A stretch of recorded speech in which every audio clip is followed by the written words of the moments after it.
You may remember from last month's video, this little incubator was supposed to deliver a new generation of Aruacanas. Unfortunately, things didn't quite go to plan. The power went out on day 10 and all 13 eggs were lost. They felt heavier when I took them out, which made it worse because I knew there should have been chicks in there. So out they went, and the incubator got a deep clean, and I decided to try again. Round 2, this time 17 eggs, all blue Aruacanas again, which I've collected over the last several days. Marked the dates and loaded them in like a proud, slightly over-invested chicken mum.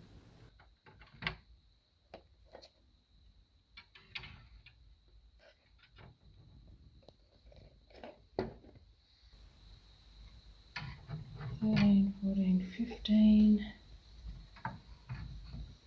16,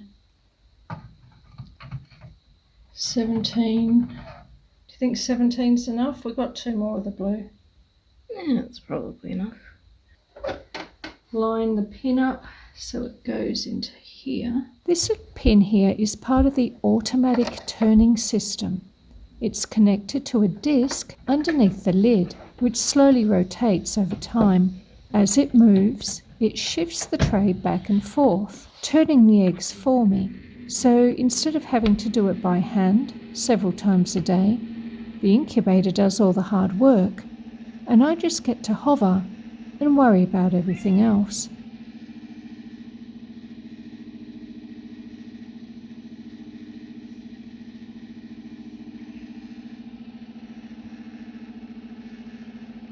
For the first 18 days, I add 100 ml of water into hole number 1. The humidity should sit between 55 to 60% for the first week, then somewhere between 30 and 55% until day 18. After that though, when hatching time's getting close, it goes up to around 65 to 75%.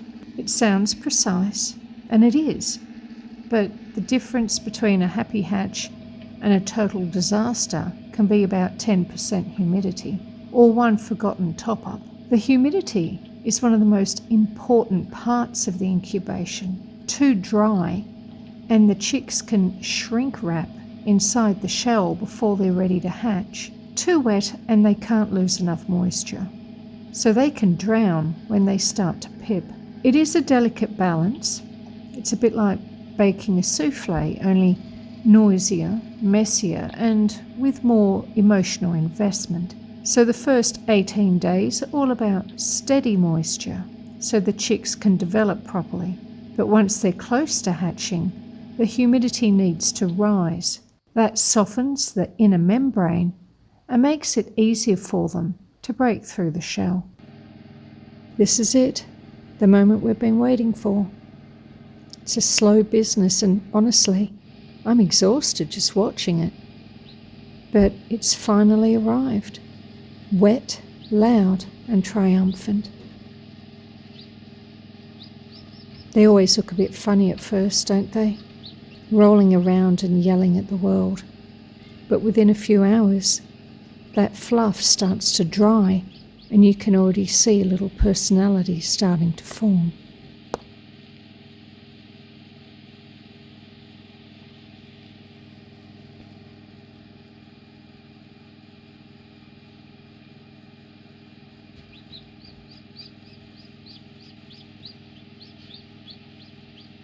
For now, it's just this one little chick, loud, lively, and very alone.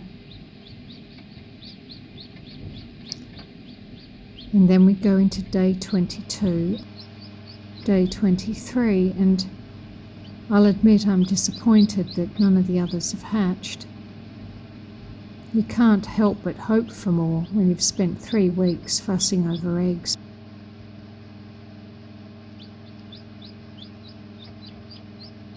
So I was heading to bed last night and it was just before midnight. I thought I'll take one last peek. It was mostly out of habit. And I really wasn't expecting much. But then I looked and saw that one of the eggs had started pipping. It was looking very much like another tiny chick was starting to emerge. And I sat there on the floor for almost an hour, maybe even 2, watching as it fought its way out of the shell. Wet, wobbly and wonderfully loud. The relief was huge, and if nothing else, at least our first little chick will finally have a playmate now. But then this morning, when I got up to have a look at our new arrival, well, Hello. just look. Number 3 has also arrived during the night.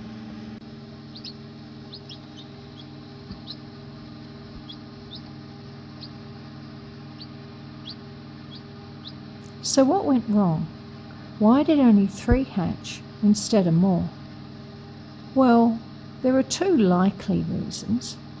Remember how I said that even a 10% change in humidity can ruin a hatch? Well, yeah, I did miss a day. It was early in the first week, so I hoped it wouldn't make much difference.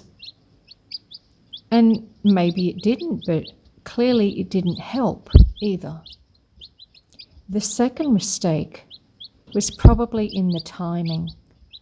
I collected a batch of eggs over several days and then put them in all at once. Next time, I'll start the incubator and then add the eggs as they're laid, marking each with a date. That means the hatching would happen over a couple of weeks, which is a bit more chaotic, but probably far more successful. And then there's Quill, our handsome black rooster. He definitely has his favourite girls. So it's quite possible that not all the eggs I collected were fertilised to begin with. The chicks that did hatch are thriving. I make my own chick feed from ground down adult pellets and some hard-boiled egg and bits of chopped up clover and chickweed. It's simple, but they seem to love it. Everyone has their own method, and this is the one I've been using for years with chicks, and it seems to work for me. So for now, I'll see how these 3 grow. I've already got 3 Aruacana hens, adult hens.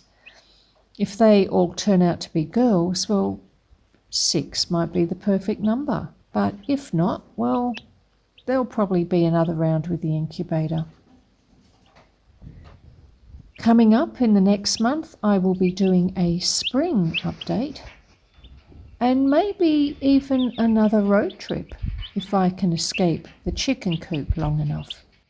Thank you for watching and for following along with all of our feathery homestead chaos.